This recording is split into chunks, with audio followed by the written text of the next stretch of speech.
Hello everyone. तो यार इस वीडियो में हम डिस्कस करने वाले हैं कि डीयू जैट के जो हमारे बीएमएस बीएफआई बीबीई प्रोग्राम है वर्सेस आईएम इंदौर का जो आईपीएम प्रोग्राम है, इन दोनों में से एज अ स्टूडेंट आपको कौन सा प्रोग्राम कौन सा कॉलेज चूज करना चाहिए। क्योंकि देखो हर स्टूडेंट की नीड के अकॉर्डिंग कोई प्रोग्राम बेटर हो सकता है दूसरे प्रोग्राम से, तो हमें पूरा डिफरेंस समझना जरूरी है और ये डिफरेंस बहुत बच्चों को अनक्लियर है कि कौन से में क्या फायदा है। तो यही हम यहाँ पे डिस्कशन करने वाले हैं। अब मुझे पता है सबसे पहली क्वेरी आप लोगों के दिमाग में यही आई होगी कि प्रिंस भैया आपने कल ही तो इतनी बड़ी वीडियो बनाई है ये चीज बोलते हुए कि डीयू जैट और आईपीएम एक डेट पे नहीं होना चाहिए। भाई ऑब्वियसली नहीं होना चाहिए, बट अगर सोचो अलग अलग डेट्स पे होता है तो भाई आईपीएम और डीयू जैट क्या पता आपका दोनों में सिलेक्शन हो जाए, तो भी तो आपको चूज तो करना ही पड़ेगा। ठीक है, तो हमें उसके लिए भी पूरा सोच के रखना चाहिए। और मैं आप लोगों को एक चीज बहुत क्लियर कहना चाहता हूं यार, आपको ये चीज थोड़ा प्रैक्टिकली समझनी पड़ेगी। देखो हम पूरा ऑनलाइन प्रोटेस्ट कर रहे हैं। मैं इनफैक्ट अभी इस वीडियो को स्टार्ट करने से पहले, डिफरेंस बताने से पहले पूरी आपको इस प्रोटेस्ट पे अपडेट देना चाहता हूं और आपको अपडेट देना चाहूंगा कि हमारी जो दिल्ली हाई कोर्ट में हम पिटीशन फाइल करने हैं उसकी क्या अपडेट है। ठीक, वो चीज हम कर रहे हैं पूरी। पर अगर सोचो by chance in any case हमारा एग्जाम एक ही दिन होता है तो हमें चॉइस तो फिर भी करनी पड़ेगी। ऑल्दो मैं आपको यहाँ पे बहुत क्लियर ये बात कहना चाहता हूँ, आप लूज नहीं करनी आपको होप किसी भी वे में। हमारे हौसले अभी भी पूरे बुलंद हैं, हम अभी भी पूरा काम कर रहे हैं, दिन रात मेहनत कर रहे हैं, प्रोटेस्ट में भी अपने और अपनी पिटीशन में भी।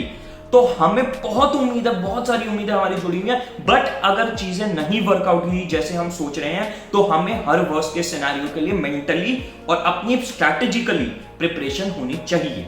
ठीक, तो भाई इस चीज को हमें पूरा डिसाइड करना है। तो अभी मैं आपको स्टार्ट करते हुए सबसे पहले एक बात कह देता हूं, कल मैं वीडियो बनाऊंगा एक आपकी लास्ट वीक स्ट्रैटेजी पे, तो आप चैनल को सब्सक्राइब करके बेल आइकन दबा दो अगर नहीं कर रखा तो। और सबसे पहले मैं आपको बताना चाहता हूं कि हमारे ये जो सारी दिल्ली हाईकोर्ट की पिटीशन और प्रोटेस्ट इस पे क्या अपडेट है। देखो ट्विटर पे हमने कल कई सारे ट्वीट्स करने चालू करे हैं। हमने एजुकेशन मिनिस्टर डीयू को, एनटीए को, आईएम इंदौर को टैग करा है। हमने उनको मेंशन करके हमारे दो हैशटैग्स चल रहे हैं man, DU JAT IPM clash, hashtag JAT IPM clash और hashtag we want equal opportunity. तो यार as an online viewer please मैं आप लोगों से रिक्वेस्ट करना चाहता हूं कि आप बस इतना कंट्रीब्यूट कर सकते हो कि आप हमारा, मैं ट्विटर का हमारा जो ट्वीट्स हमने किए हैं उनका लिंक मैं नीचे डाल देता हूं, आप उन ट्वीट्स को रीट्वीट करो और रेलेवेंट लोगों को टैग करते हुए जो मैंने हैशटैग बोले हैं मैं स्क्रीन पे भी मेंशन कर देता हूं, उन हैशटैग्स को यूज करके उन पे प्रेशर बनाओ। हमें उन पे ज्यादा प्रेशर बनाना है। अब देखो कई बच्चे ये सोच रहे हैं कि भाई बढ़िया है ना, कंपटीशन कट जाएगा अगर दोनों एग्जाम्स एक साथ होंगे। उन बच्चों को मैं एक चीज बहुत क्लियरली बोल देता हूं, यार हर साल ऐसा बहुत होता है कि कुछ बच्चे, मतलब कई बच्चे आते हैं जिनका डीयू जैट क्रैक हो जाता है, शहीद सुखदेव क्रैक हो जाता है, पर आईएम इंदौर नहीं होता। और कई बच्चे वाइस वर्सा भी होता है, आईएम इंदौर क्रैक हो गया, सुखदेव क्रैक नहीं हुआ। तो भाई आपके साथ भी ऐसा हो सकता है, तो प्लीज ऐसी इल मेंटालिटी मत रखो कि यार अगर कंपटीशन कम होगा तो मैं जीत जाऊंगा। इसमें आपका लॉस हो सकता है डेफिनेटली। तो यार हमें इस वॉइस को मिला के इस जो गलत चीज हुई है इसके अगेंस्ट खड़ा तो होना पड़ेगा। ठीक, और जो हमने दिल्ली हाई कोर्ट की पिटीशन फाइल करी थी मैं उसको बता देता हूं, उस पिटीशन पे काम चल रहा है। आज रात तक या कल सुबह तक वो प्रिपेयर होके दिल्ली हाई कोर्ट में कल फाइल हो जाएगी, मंडे स्टार्टिंग है कोर्ट की। तो भाई हमारी कल पिटीशन फाइल हो जाएगी और हमारी पूरी कोशिश है ट्यूसडे या वेडनेसडे को हमारी लिस्टिंग होके हमारी हियरिंग हो जाए। ठीक, तो अभी उस पे काम चल रहा है। आप हमें इंस्टाग्राम पे फॉलो कर सकते हो, मैं सारी अपडेट वहां पे जो भी छोटी मोटी अपडेट्स चलती रहेंगी वो मैं वहां पे डालता रहूंगा। तो ये है अभी हमारी सारी इस प्रोटेस्ट पे और पिटीशन पे अपडेट। होपफुली यार ये दोनों एंट्रेंस एग्जाम एक दिन ना हो। पर अब बात कर लेते हैं हमारी कि कौन सा इन दोनों में से बेटर है। जैसे कि मैंने वीडियो स्टार्ट में बोला, ये ब्लैक एंड व्हाइट नहीं है कि हाँ ये वाले से डेफिनेटली बेटर है। हर बच्चे की अपनी नीड्स है। मैं पहले आपको बता देता हूं, डीयू जैट में हम स्पेसिफिकली मैं बता रहा हूं शहीद Sukhdev college of business studies के बीएमएस और बीएफआई प्रोग्राम की बात करने वाले हैं। क्योंकि अगर आपका आईएम इंदौर में एडमिशन हो जाए और आपका एसएससीबीएस के अलावा और किसी कॉलेज में एडमिशन हो रहा है डीयू जैट के, तो ऑफ कोर्स आईएम इंदौर तो बेटर डील बनी जाता है। पर सुखदेव का BMS BFI versus IIM Indore का आईपीएम, इन दोनों में से क्या फर्क है। देखो सबसे पहले बात कर लेते हैं सुखदेव के फायदे क्या हैं। यहां पे हमारे पास 4 फायदे हैं, उसके बाद हम आईएम इंदौर के फायदे देखेंगे, बट हमारे पास यहां पे 4 फायदे हैं अगर हम शहीद सुखदेव कॉलेज से बीएमएस या बीएफआई ज्वाइन करते हैं। सबसे पहला फायदा क्या है हमारा, सबसे पहला हमारा फायदा है मनी पर्सपेक्टिव, फीस पर्सपेक्टिव। ये हमारा सबसे बड़ी चीज आ जाती है जो सुखदेव में एक काफी बड़ा एडवांटेज है। देखो अगर आप आईएम इंदौर की स्टार्टिंग की 3 साल का कोर्स की फीस देखो, वो है अबाउट 12-13 लाख, और अगर आप वहीं सुखदेव की कंपेयर करोगे फीस स्टार्टिंग की 3 साल या फिर बीएमएस की उनके जो मेन पूरा कोर्स ही है, अगर उस फीस को कंपेयर करोगे तो आपकी वो फीस बैठती है लगभग 40-50,000। और दिल्ली बहुत स्टूडेंट फ्रेंडली एक सिटी है इन टर्म्स ऑफ जो प्राइसिंग है रियल एस्टेट की। सुखदेव के आसपास आपको रहने के बहुत बहुत अफोर्डेबल जगह मिल जाएंगी। तो सुखदेव से आपकी अंडर ग्रेजुएशन हो जाएगी ज्यादा से ज्यादा, बहुत ज्यादा से ज्यादा आपकी 3-4 लाख रुपए में आपकी आराम से अंडर ग्रेजुएशन हो जाएगी सुखदेव से। और वही अंडर ग्रेजुएशन आपको आईआईएम इंदौर में पड़ेगी 12-13 लाख की। पहला डिफरेंस ये हो गया। दूसरा डिफरेंस हुआ प्लेसमेंट्स का। प्लेसमेंट्स का डिफरेंस का क्या मतलब है, और हमारा तीसरा फायदा इसी पॉइंट से कनेक्टेड है। प्लेसमेंट्स देखो, सुखदेव की प्लेसमेंट 3 साल के बाद बहुत अच्छी प्लेसमेंट्स है। 7.5 लाख रुपए का हमारा पैकेज है, ठीक है। हमारा 7.5 लाख रुपीस का एवरेज पैकेज है, उससे कम भी होती है। हाईएस्ट में 18 से 22 लाख रुपीस तक की भी कंपनीज आती हैं। मैं खुद भी प्लेसमेंट का हेड रहा हूं कंप्यूटर साइंस डिपार्टमेंट से, तो I can assure you with these figures, ठीक है। तो आपकी प्लेसमेंट का सीन बहुत अच्छा है सुखदेव में आफ्टर 3 इयर्स। पर आईआईएम इंदौर में आफ्टर 3 इयर्स प्लेसमेंट्स का सीन नहीं है खास, ठीक है। ऑल्दो इन्होंने अभी रिसेंटली एग्जिट लेना भी अलाउ कर दिया कि 3 साल बाद आप आईआईएम इंदौर से एग्जिट ले सकते हो और अपनी मास्टर्स, एमबीए, कोई भी और मास्टर्स किसी और कॉलेज से कर सकते हो, या प्लेसमेंट के लिए भी जा सकते हो। बट आईआईएम इंदौर का 3 साल के बाद, 3 साल की बात कर रहा हूं, 3 साल के बाद का प्लेसमेंट्स का सीन इतना स्ट्रांग नहीं है जितना सुखदेव का है। अब इसी से हमारा तीसरा पॉइंट निकलता है कि वर्क एक्सपीरियंस का।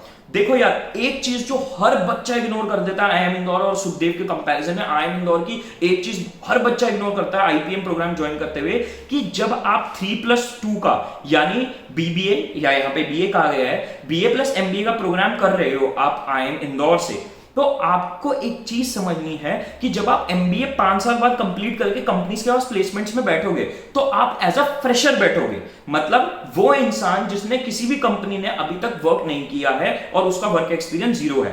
पर सुखदेव के बाद आपके साथ ये हो सकता है कि आप सुखदेव के बाद किसी बहुत अच्छी कंपनी में प्लेसमेंट ले लो। ऑब्वियसली सुखदेव में कंपनीज अच्छी आती है, मैकेंजी, बेन, अच्छी कंपनीज आती है, सारी प्लेसमेंट्स मैं बता ही चुका हूं पुराने वीडियोस में। तो आप वहां से अगर प्लेसमेंट्स ले लो और 2-3 साल जॉब करो और उसके बाद फिर आईआईएम ज्वाइन करो, चाहे आईआईएम इंदौर ही एग्जैक्ट ज्वाइन करो, तो आपको यह समझना है कि आपने बहुत बड़ा विन लिया है। क्यों? क्योंकि जब फाइनल प्लेसमेंट्स होती हैं आईआईएम इंदौर में, मैं आपको एक फैक्ट बताता हूं जो नहीं पता होता, आपकी फाइनल प्लेसमेंट्स में जो वर्क एक्सपीरियंस वाले होते हैं और जो नॉन वर्क एक्सपीरियंस वाले होते हैं, यानी फ्रेशर्स होते हैं, उन बच्चों में प्लेसमेंट्स के पैकेजेस में बहुत डिफरेंस चला जाता है। इनफैक्ट कई आईआईएम्स में जो फ्रेशर्स होते हैं और जो हमारे वर्क एक्सपीरियंस वाले होते हैं उनको अलग अलग कर दिया जाता है और उनको कंपनीज में प्लेस कराया जाता है वर्क एक्स वालों को, कुछ ऐसी जो कि कहते हैं हम फ्रेशर्स को लेते ही नहीं है। और आपकी जो वर्क एक्स वाले होते हैं उनका जनरली पैकेज काफी हाई चला जाता है।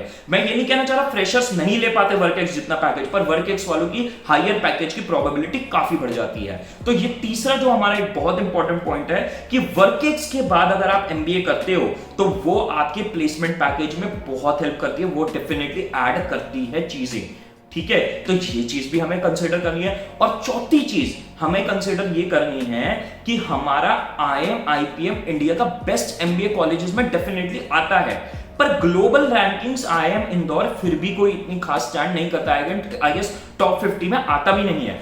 आईएम इंदौर से भी ऊपर बहुत कॉलेजेस हैं इंडिया में। आईएम हमारा अहमदाबाद है, बैंगलोर है, लखनऊ है, कैलकाटा है, आईएसबी हैदराबाद है जो आईएम अहमदाबाद से भी आज के डेट में ऊपर रैंकिंग होल्ड करता है। तो कुछ बच्चे होते हैं जो कहते हैं हम बहुत एम्बिशियस हैं, हम बहुत एम्बिशियस है और हम आईएम इंदौर से भी ज्यादा ऊपर कॉलेज में जाना चाहते हैं एमबीए करने के लिए। तो भाई उन बच्चों के लिए सुखदेव बेटर है, क्योंकि वो 2 साल जॉब भी कर सकते हैं, फिर उसके बाद भी ट्राई कर सकते हैं हमारा आईएम इंदौर से भी ऊपर कॉलेज के लिए। तो भाई अगर आप वो स्टूडेंट हो तो ये 4th बेनिफिट भी आपको मिल सकता है सुखदेव जाने में। अब ऑल्दो देखो ये बात ट्रू है कि आईएम इंदौर में आप एग्जिट ले सकते हो 3 साल बाद और फिर बेटर कॉलेज से एमबीए कर सकते हो, पर मानो 3 साल बाद आपको एक बेटर एमबीए कॉलेज नहीं मिला, फिर क्या? आप फिर प्लेसमेंट यार इन सब चक्कर में उस टाइम नहीं मन करेगा यार आपको। आप फिर यही सोचोगे कि यार चलो अब यहाँ पे बैठे ही हैं तो एमबीए भी करके काम खत्म कर लेते हैं, ठीक है। तो ये फर्क, ये फायदा है डीयू जैट का या सुखदेव का आईएम इंदौर के ऊपर। अब आईएम इंदौर का क्या फायदा है सुखदेव के ऊपर? हमारे मेनली यहाँ पे दो बहुत मेजर बड़े फायदे हैं जो कि सही में आईएम इंदौर को बहुत अच्छी वेटेज देते हैं। पहला फायदा, करिकुलम आईएम इंदौर का स्लाइटली बेटर है, स्लाइटली प्रैक्टिकल है सुखदेव के मुकाबले या डीयू के मुकाबले। मैं ये नहीं कहना चाह रहा हूं उनका सिलेबस बेकार है, बट कंपैरेटिवली यहाँ पे सिलेबस ज्यादा प्रैक्टिकल, ज्यादा अच्छा है। दूसरा बेनिफिट हमारा यहाँ पे सबसे मेजर बेनिफिट यही है कि हमें कैट नहीं देना पड़ेगा, क्योंकि देखो यार कैट देना अपने आप में काफी चैलेंजिंग होता है, कंपटीशन हाई होता है और हमें हमारी प्रोबेबिलिटी कम हो जाती है यार हमारे कैट के थ्रू, मतलब अगर हम कोशिश करें, मतलब मैं कंपैरिजन नहीं कर रहा आईएम आईपीएम के मुकाबले, बट कैट में काफी डिफिकल्ट होता है यार। तो हमारी कैट की सिरदर्दी खत्म हो जाएगी, हमारा वो रिस्क खत्म हो जाएगा, क्योंकि क्या पता हम सुखदेव जाए और हमें आईएम इंदौर टाइप या आईएम इंदौर भी ना मिल पाए, हमें उससे पीछे ही कॉलेज मिले कैट बार बार देने के बाद भी। तो भाई हमें ये चीज भी कंसीडर करनी है कि हमारा कैट का हमारी पूरी झंझट हट जाएगी और हमारा मतलब काइंड ऑफ ये तीसरा जो इंप्लाइड बेनिफिट है वो इन दोनों फैक्ट से ही इंप्लाइड है कि आईएम इंदौर में जाने के बाद हमारा रिस्क फैक्टर खत्म हो जाता है, हमें टेंशन नहीं लेनी है। हमें ये पता है 5 साल बाद यार 15-16 लाख का मतलब पैकेज मिल जाएगा अगर हम थोड़ा सा भी एवरेज परफॉर्म करें, दूसरे बच्चों के मुकाबले अच्छा परफॉर्म करें तो 15-16-17 लाख तो मिनिमम मिल ही जाएगा। तो यार ये एक अपने आप में बहुत बड़ा बेनिफिट है। तो अब देखो चूज कैसे करना है इन दोनों के बीच में। देखो यार चूज आपको इस बेसिस पे करना है कि आपको अपना नेचर समझना है, आपको ये समझना है कि क्या आप वो इंडिविजुअल हो जो अपनी लाइफ में बहुत बड़ा करना चाहता है, तो आप रिस्क लेना पड़ेगा आपको वो बहुत बड़ी चीज करने के लिए। मैं ये नहीं कहना चाहता आईएम इंदौर वाला नहीं कर सकता, ऑब्वियसली कर सकता है, बट अगर आप अपनी लाइफ में बहुत बेटर जाना चाहते हो, आईएम इंदौर से भी ऊपर जाना चाहते हो, रिस्क लेना चाहते हो, तो आप शहीद Sukhdev college of business studies join करो, तब आप डीयू जैट देना, ठीक है। और अगर आप कहते हो कि नहीं यार मैं 15-16-17 लाख के पैकेज से खुश हूं, मैं बाय डिफॉल्ट ही वहां पे राइज कर लूंगा और मेरे को उम्मीद है कि मैं और ऊपर पैकेज उठा सकता हूं आईएम इंदौर में, तो फिर अगर आप थोड़ा कम रिस्क पे खेलना चाहते हो, कम रिस्क पे खेलना चाहते हो और डेफिनेट रिटर्न चाहते हो, तो आईएम इंदौर डेफिनेटली एक बेटर वे है। अब ये आपकी रिक्वायरमेंट है कि आप किस चीज से सेटिस्फाइड हो, किस चीज में आपका इंटरेस्ट है और किस चीज की तरफ आप जाना चाहते हो। ये इन दोनों का मेनली कंपैरिजन है। और यार ये जो मैंने अभी कंपैरिजन दिया है इसमें मैं आप एक चीज और ऐड करके बताना चाहता हूं बहुत क्लियर, कि यार देखो अगर आप एक अंडर परफॉर्मर हो, आपकी परफॉर्मेंस बहुत सारी चीजें डिपेंड करते हैं। अगर आप एक अंडर परफॉर्मर हो तो चाहे आप आईएम इंदौर भी पहुंचो, चाहे आप सुखदेव भी पहुंचो, दोनों जगह ही आपकी प्लेसमेंट ना होने के या फिर आपका सक्सेस ना होने के पूरे चांसेस हैं। बट अगर आप बहुत अच्छे इंटरेस्ट और पैशन के साथ अपनी चीजों को करते हो तो दोनों कॉलेजेस में ही पूरी सक्सेस के आपके चांसेस हैं, क्योंकि दोनों कॉलेजेस इंडिया के बेस्ट इंस्टीट्यूशंस और बेस्ट ऑफ द अपॉर्चुनिटीज दोनों कॉलेजेस ऑफर करते हैं। तो चीजें आपके अकॉर्डिंग बहुत ज्यादा मैटर करेंगी, पर ये है मैंने जो कंपैरिजन दिया है ये काफी जनरल टर्म्स में मैंने दिया है कि दोनों में रिस्क रिटर्न के फैक्टर का डिफरेंस है। और अब मैं आपको एक चीज और बोल दूं कि ये सिर्फ आपको इस बेसिस पे चूज नहीं करना कि आपको आईपीएम देना है डीयू जैट देना है, ये तो अभी मैंने कंपैरिजन उस बेसिस पे दिया कि अगर आपको दोनों में सिलेक्शन हो जाए तो कौन सा चूज करना है, पैरामीटर्स क्या हो सकते हैं। पर अगर मानो एंट्रेंस एग्जाम ही एक दिन हो गया जो कि हमारी पॉसिबिलिटी है वो भी, तो फिर किस बेसिस पे चूज करना है। ऑब्वियसली जो मैंने पैरामीटर्स अभी रिस्क रिटर्न वाले बताए वो तो चूज करने ही है, वो तो सोचना ही है, पर साथ ही साथ आपको इस बेसिस पे भी चूज करना है कि आप कौन से मॉक्स की अकॉर्डिंग कौन सी यूनिवर्सिटी के आप मॉक्स दे रहे हो और उनकी लास्ट ईयर के अकॉर्डिंग कट ऑफ क्रैक कर पा रहे हो। क्योंकि भाई अगर आपने मेरे रिस्क रिटर्न एनालिसिस और कंपैरिजन के बेसिस पे चूज कर लिया कि मेरे को आईएम इंदौर मेरे लिए बेटर है, मेरे को यही चीज ज्यादा समझ में आ रही है, पर आपकी आईएम इंदौर के मॉक्स की कट ऑफ क्लियर हो ही नहीं पा रही, लास्ट ईयर की कट ऑफ के अकॉर्डिंग आप नई मॉक्स में परफॉर्म कर पा रहे, पर डीयू जैट की आप कट ऑफ क्लियर कर पा रहे हो जब आप मॉक्स दे रहे हो, तो ऑफ कोर्स उस केस में आपको डीयू जैट देना चाहिए। सिर्फ हम अपने मन से काम नहीं कर सकते, हमें चीजें प्रैक्टिकली भी देखनी होती है। तो आपको मैं यही रिकमेंड करूंगा कि अभी तक अगर आपने नहीं दिया, वैसा हो नहीं सकता, एक अगर आप इन कॉलेजेस को क्रैक करने के प्लान कर रहे हो तो आपने कई मॉक्स दे ही दिए होंगे इनके ऑलरेडी, तो देखो कि कौन से कॉलेजेस के मॉक्स में आप कौन सी कट ऑफ क्लियर कर पा रहे हो प्रीवियस ईयर के अकॉर्डिंग, और कौन से मॉक्स में आप दोनों कट ऑफ मतलब प्रीवियस ईयर के कट ऑफ से थोड़ा सा एक्स्ट्रा परफॉर्म कर पा रहे हो। तो जिस भी कॉलेज के आप कट ऑफ क्लियर कर पा रहे हो उस कॉलेज के एंट्रेंस के लिए अपीयर करना, और अगर आपके मॉक्स में आप दोनों कॉलेजेस की कट ऑफ क्लियर कर पा रहे हो तो जिस बेसिस पे अभी मैंने आपको एक एनालिसिस दिया उसके बेसिस पे आपको चूज करना चाहिए।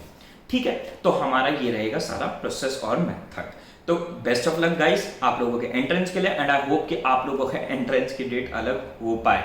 भाई हमें ट्विटर पे ट्वीट करके हेल्प करो इस सारे प्रोटेस्ट में, और इंस्टाग्राम पे भी फॉलो कर लेना। तो best of luck guys and bye.